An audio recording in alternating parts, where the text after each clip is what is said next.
Your personality is God-given. That is part of who He created you to be. God's not asking you to be someone else. Yeah. He wants you to be the best version of you. Everything that we do, everything that we love, everything that's important to us became basically illegal.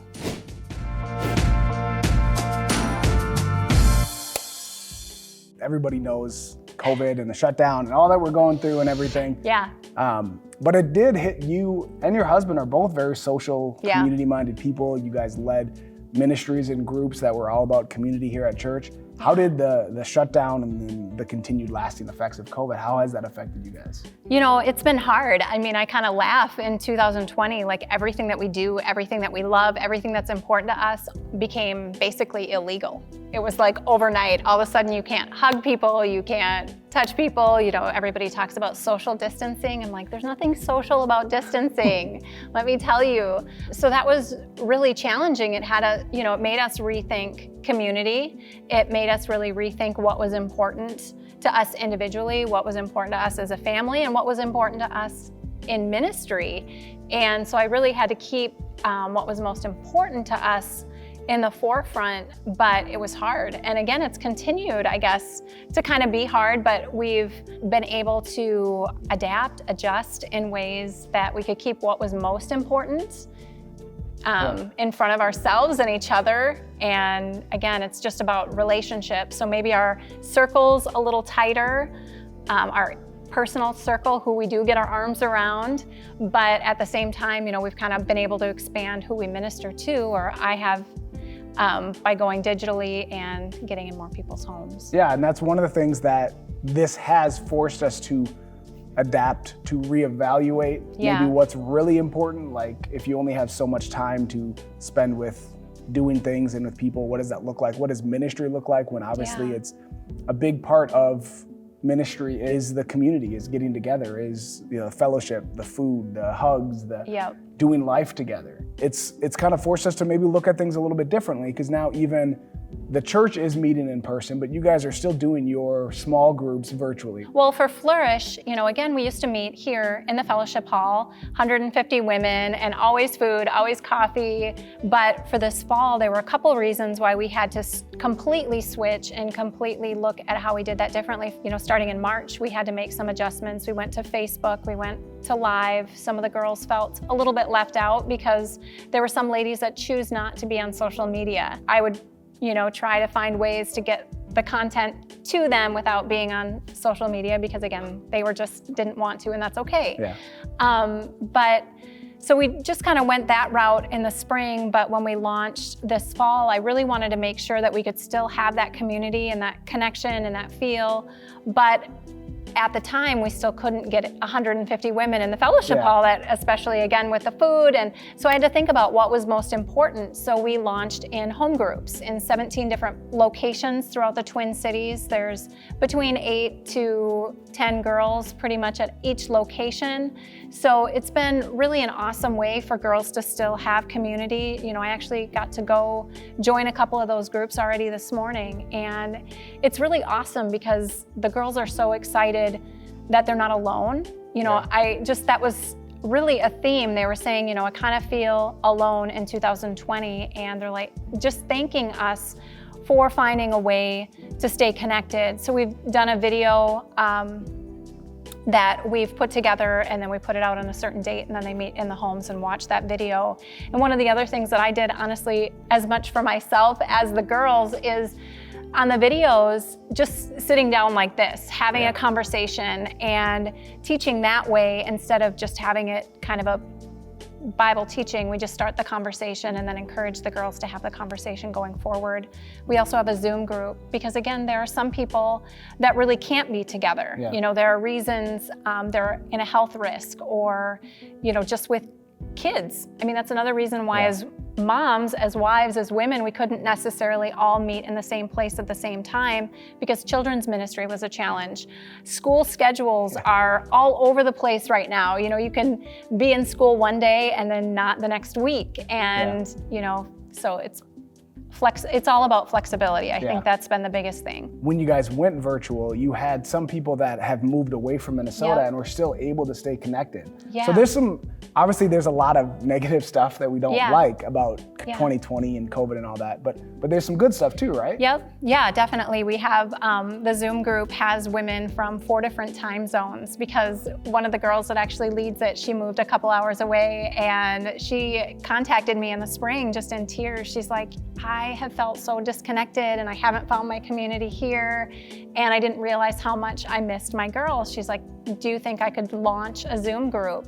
So I think going forward too, there's gonna be so much fruit, because we've kind of had to be flexible, and some of those things we're gonna be able to take forward. Even when we are able to meet in person, we're still gonna add the flexibility piece for girls that can't be there at the time that we meet in the fellowship hall, so. Which is really cool. And I like what you talked about, flexibility, and even though, everybody, it's almost it was laughable in February that 2020 was not going well. And then that was even before COVID and the pandemic and the shutdown and everything. Yeah. But a couple things I'm hearing from you is flexibility, but then also some good that can come out of difficult situations. 2020's been a rough year for a lot of us, for a lot of different ways. I mean, it was interesting. One of the first things that the Lord said to me at the beginning of the year was, I'm trimming the fat. Like, I'm getting rid of anything that isn't of me. And I was like super excited about that until I wasn't.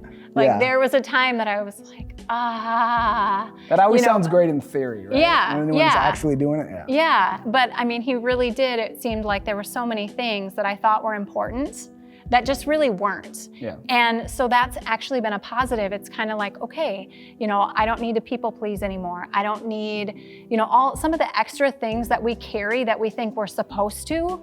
I think it's helped me to let some of those things go, and that's been a huge positive. And also giving that freedom. Like, my heart is to give women freedom. Well, how do you give women freedom when you're still people pleasing? How do you give people freedom when you still have all this extra stuff that you're carrying with you? So I think that that's been a real benefit for me. How do I get there? Again, it's just being in the Word. That is really the truth check. And, I think before it's always like, I've got to get in the Word, I've got to get in the Word. And, we know it's important. But honestly, there's been so much noise in 2020, so many different opinions, so many different challenges, so many different struggles. And the Word always is true, and it always, I think, brings back, okay, this is what is the most important. Yeah. Whether it's something like, as simple as love your enemies. It seems like, well, yeah, of course, that's an obvious one, but it's not easy. Yeah. It's not an easy one. So the Lord is so faithful, I think, about those things. So. And one of those things, I've actually had the pleasure of helping film some of those videos you guys put out with the Flourish Videos Weekly. One of the things that stood out to me that I think I've heard in a couple of your videos is don't should yourself or something. You got to be careful how you say it, because it can be tricky here. Yeah. But that idea of, well, I guess explain that idea. What is it? 'Cause I thought that was a really powerful thing, especially right now when times are so different and things are fluid and we maybe can't do what we think we should be doing. Yeah, I think a lot of times, especially as women, I'm sure guys do it too, but my perspective obviously is as a woman, but a lot of times I should be a better mom. I should be more organized. I should be able to be happier. I should have more joy. I should, we constantly do these things to ourselves, and they don't add any value. Yeah. They actually don't give us any freedom. They just weigh us down, hold us back. And really, I think that's something that has come out of 2020. There's so many things that we can't do, so many different perspectives that we have to let go of. And shoulding on ourselves, you've got to really let go of it. Yeah. What does that look like as a pastor over the women's ministry to really empower women in 2020? What does that look like to you? Ooh. I think the most empowering thing is helping women have a voice. I think that, again, one of the things that we, kind of feel like we should do, we should look like this person or we should look like that person, and just letting women know that who they are has value, has worth, and embracing who God created you to be. Some of those things that when we get into this comparison game, there's no fruit in that.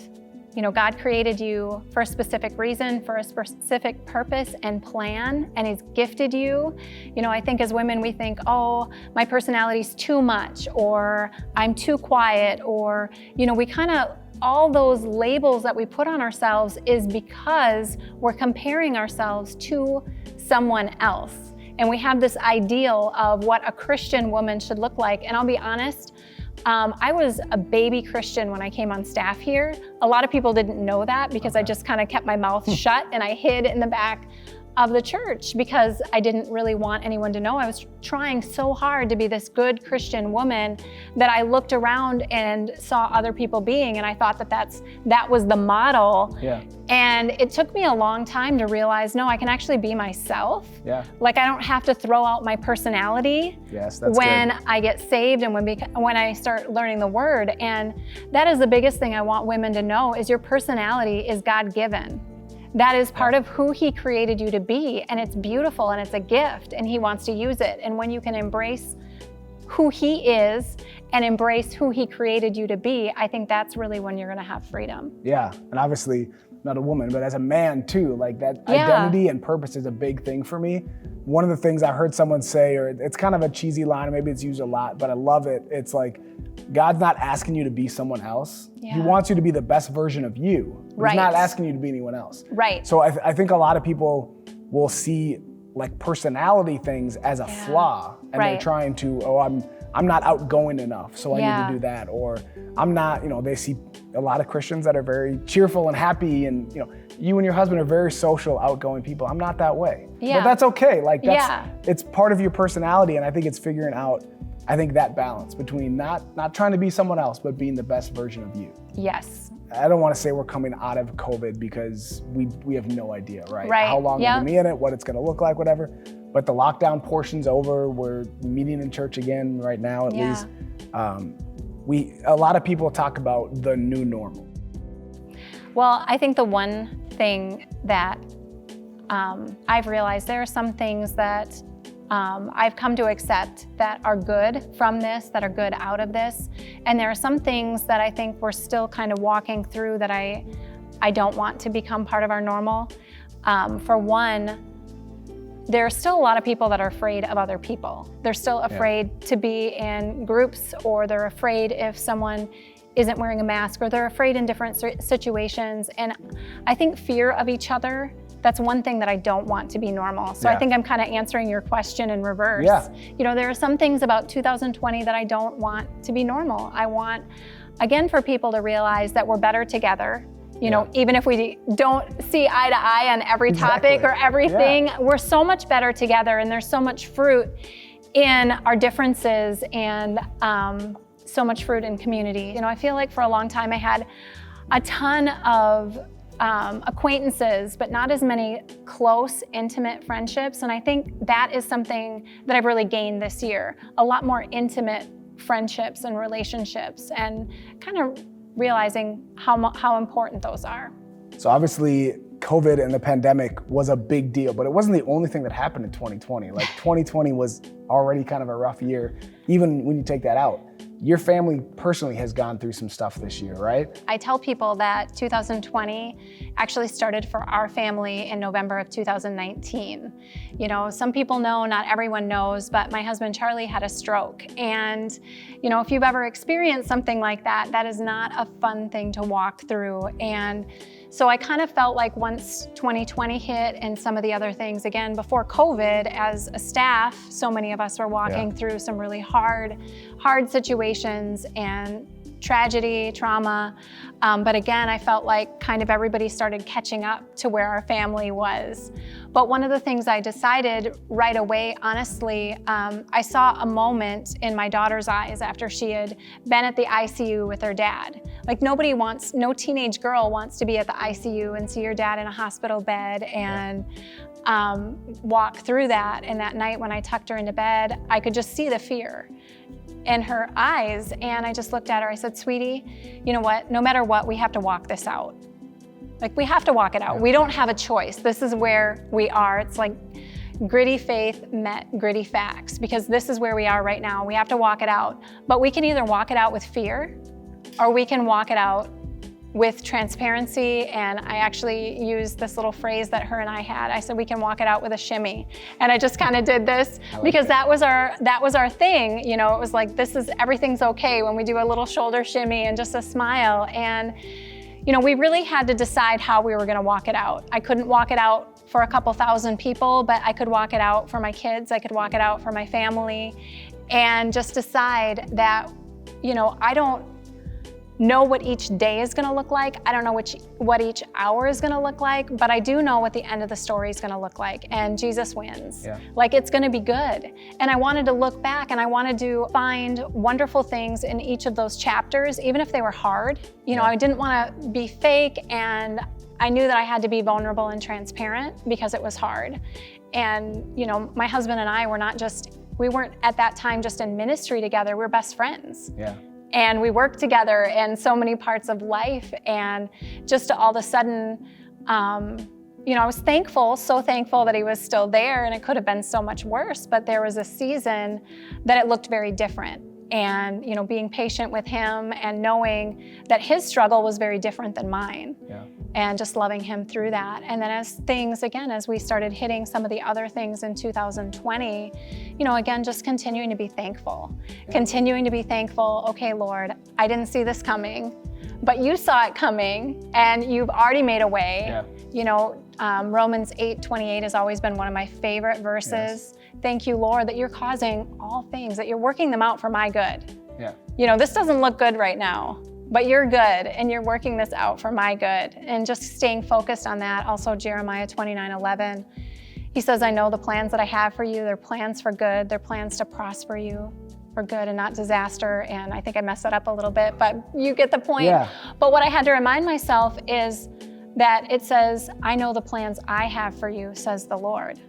Like, yeah. I know my plans, and I think his plans. We don't know them yet. We might not know them, but he does. But I think that his plans should line up with my plans, but the reality is that's not how it goes. Yeah. He knows the plans that he has for us, and they're plans for good, and I just had to trust him in that. Yeah. And control what I could. I could control my own attitude. I could control my choices. I could, again, choose to trust God and believe that he was good, even though the situation didn't look good.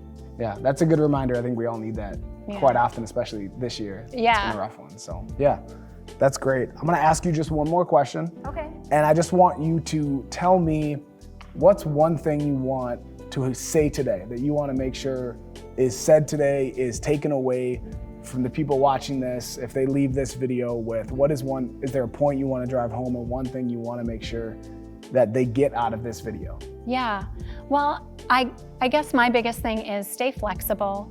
You know, I think we always had this kind of false sense of control.